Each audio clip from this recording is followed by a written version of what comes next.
Yeah, my wonderful people, viewers and subscribers all over the world. Good morning, good afternoon, good evening, depending on where you are. Happy New Day and happy Sunday.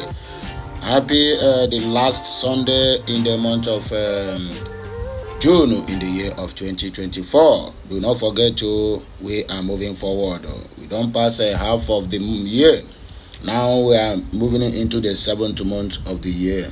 2024. Well, I don't want to take much of our time. I want us to go straight to the reason why we are here. According to the information reaching me here now, they are telling me that IPOB is no more obedient, but is now a Biafra agitator, and also have joined the Biafra, knowing fully well that Nigeria will also happen to him comes 2027. So he don't make a U-turn now, according to the information where they before me here. IPOB begs Tinubu for Nnamdi Kanu's freedom.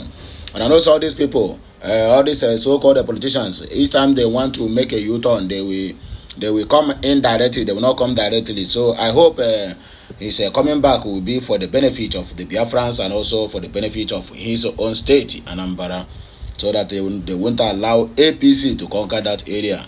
If APC succeeded in 2025 to conquer Anambra State, then the whole southeastern zone is gone forever. I can assure you that. Anyway, my people, I beg go this one at the headline where we can come this morning. And another one where they here where we go discuss is you should be ashamed of yourself or ashamed of what is happening in Anambra State. Ama tells IPOB. IPOB now is the governor of Abia State. Some people don't know how to talk. Even the president himself is even blaming IPOB, while Tinubu is the one that is at the helm of the affairs.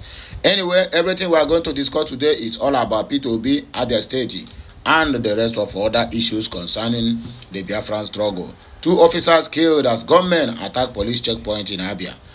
This one is another avenue to buy and to arrest Biafrans in that very particular area. They have started again. I told you people last time when they killed military men, I said this one is just the beginning. All these things expect it to be happening. They just want to destabilize that particular state. And the people that are doing it, they are not far from that state. It's still the people that have ruled that state. So for OT now to concentrate and give those people a very resounding democracy, for them to get the dividend of democracy, they will not allow him to do that because he is spoiling job for them. He is making people to see them finish. He's making them not to remain relevant in politics. That's exactly why you see they are destabilizing Abia State. It's not like there's no another place that this thing can happen. But killing of military now, killing of police. And they said unknown gunmen. But I can tell you, in less than 24 hours again now, you will hear that it is IPOB that attacked them. Just keep watch. Just keep watch. I will come back here again with that news. I beg if you get this message, help me like, share, comment, and make sure you subscribe to this channel for more interesting videos coming your way. My name is Remain, your one and only Amandian, reporting from the platform of Okute Daily Talk. Happy Sunday once again. The Labour Party's presidential candidate in the 2023 general selection, Peter Gregory Obi, has urged the Fulani government to release Nnamdi Kanu, the detained leader of the indigenous people of Biafra, IPOB, along with other detained freedom fighters, who were the freedom fighter that remains in custody till today. It's only Biafra that remain there. Nnamdi Kanu and other Biafran heroes. The former governor of Anambra State said there's no justification for keeping the IPOB leader in detention, especially since the courts have discharged and acquitted him. Obi said, I don't see any reason for his continued detention, especially as the courts have granted him bail. The government must obey the court. The rule of law is an intricate asset that we must cherish and live with. I use this opportunity to plead with the federal government to ensure that all those who are in similar conditions are released and discussed. We are in a democracy and we should not be doing things that are arbitrary and not within the law.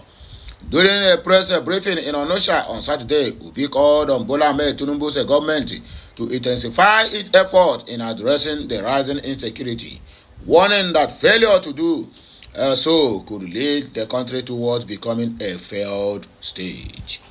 Okute News later report that IPOB who also spoke on other issues, lamented the increasing insecurity in the country, saying that Nigeria was gradually becoming a failed state if nothing was done urgently to salvage this situation. He said that the primary work of government is the security of lives and property. It is the foundation on which people can live in any nation, because no one can stay in an insecure environment or place. It is worrisome what is happening in Nigeria with the news of killings, abductions, and other vices that have made Nigeria one of the most insecure places on the earth. In fact, it is leading to a failed nation. I commend the government for their efforts so far, but there is a need to do more, and all leaders must come together to join hands and fight this. In the southeast, there is a need for the governors to come together to be able to tackle it. Even in the economic agenda, I want to see the southeast governors work closely more. We want to see them come together and also bring together other groups in the zone. Speaking on the issues outside the country, Obi frowned at the ongoing protests in Kenya, saying that the destruction of the government's assets and properties brings setbacks to any country. I am against riots or destruction of government assets and properties, because it is still scarce resources that are going to use to repair them. But I am not against peaceful protests. Peaceful protest is allowed, but it must be for a reason and not the personal interest of some people to satisfy a particular interest. It must be properly articulated and properly directed, according to Peter Gregory Obi. I recall when people said they were protesting police brutality, and I said to them, no, let's rather deal with the leadership. If we have good leaders, their agents can't be bad. The problem is leadership. If the leaders are contempt, have the capacity and do the right thing, their agents will follow their examples. I want to use this opportunity to say that all those who are being held because of one protest or the other should be released. Whether it is the freedom fighters, NSAS protesters, or even because of freedom of speech, be it journalists, let them all be released immediately. We are in a democratic country, and people have the right under the Constitution to express themselves freely. They also have the right to peacefully protest, and we must listen to them. We must listen to those who say they are not happy. That is why it is a democratic nation. We should stop acting dictatorial and behave as if this is not a democratic country, he added. When asked whether he has planned to join other politicians to form a merger to oust the All Poverty Congress APC in 2027, Obi said he had no such plans. He said, I would rather say that I am more particular on how the poor Nigerians can feed. I would rather talk about the things that are affecting Nigerians today.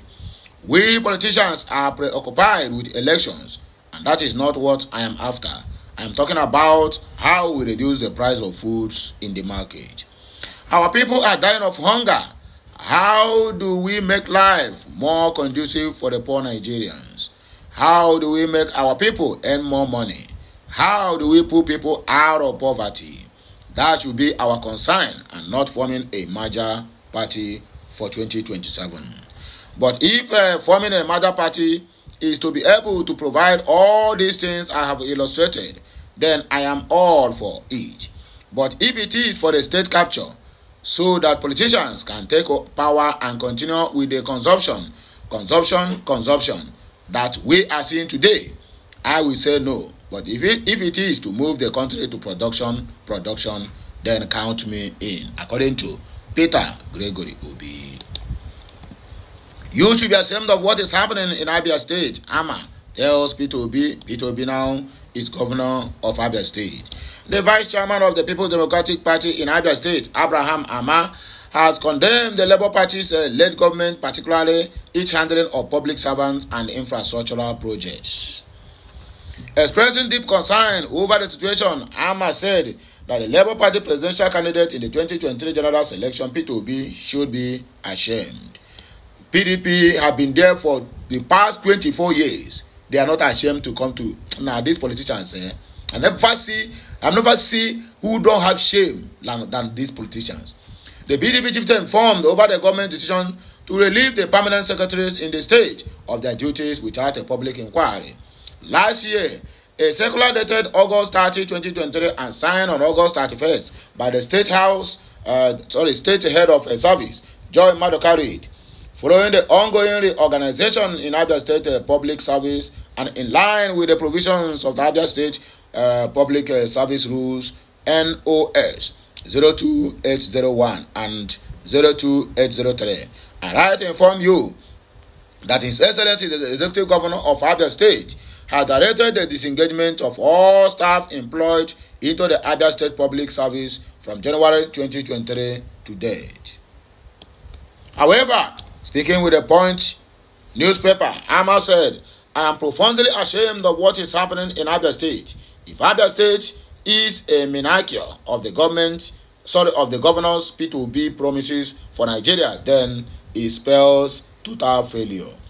Amma also lamented the inadequate support for education, healthcare, energy, and security sectors, all of which he argued were critical for improving citizens' welfare.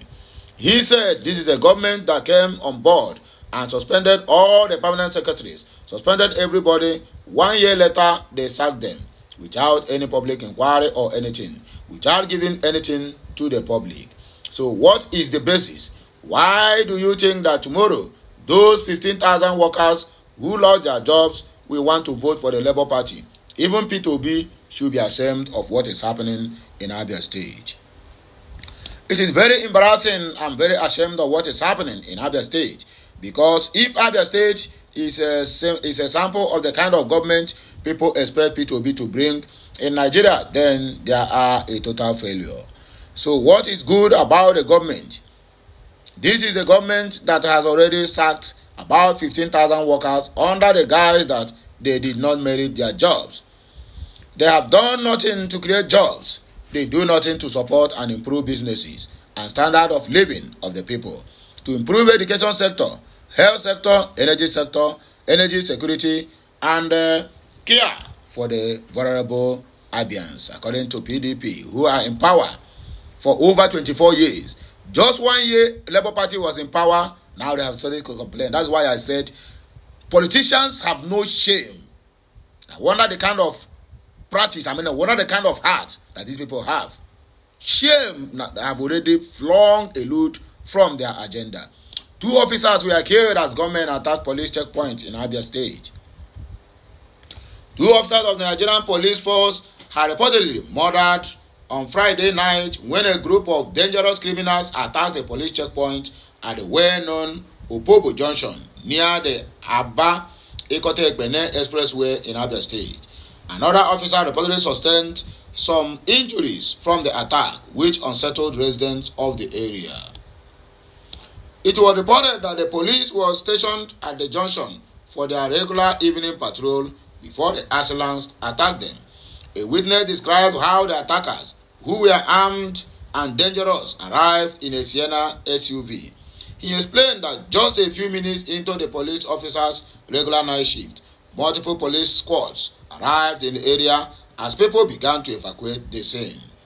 Sahara reporters quoted the witnesses as saying that the event led to widespread panic, forcing local businesses and market vendors to shut down, with some even leaving their goods behind to find safety.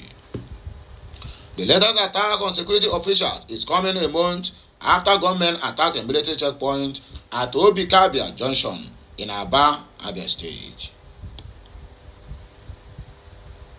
The attackers, who also set fire to the military vehicle, were believed to be carrying out the sit-at-home order issued by the IPOB across the southeast region to commemorate Biafrans Day, a holiday celebrated in the area every 30th of May. The heavily armed individuals dressed in black were reportedly spotted firing at the junction intermittently. Anyway, my people, Bilanzena here, we go take back break. You're gonna get my voice again when I come back. Like, share, comment, and make sure you subscribe to my channel for more interesting videos coming your way. Today, we are going to go live in a moment from 12 p.m. So stay tuned. I'll be right back. Bye for now.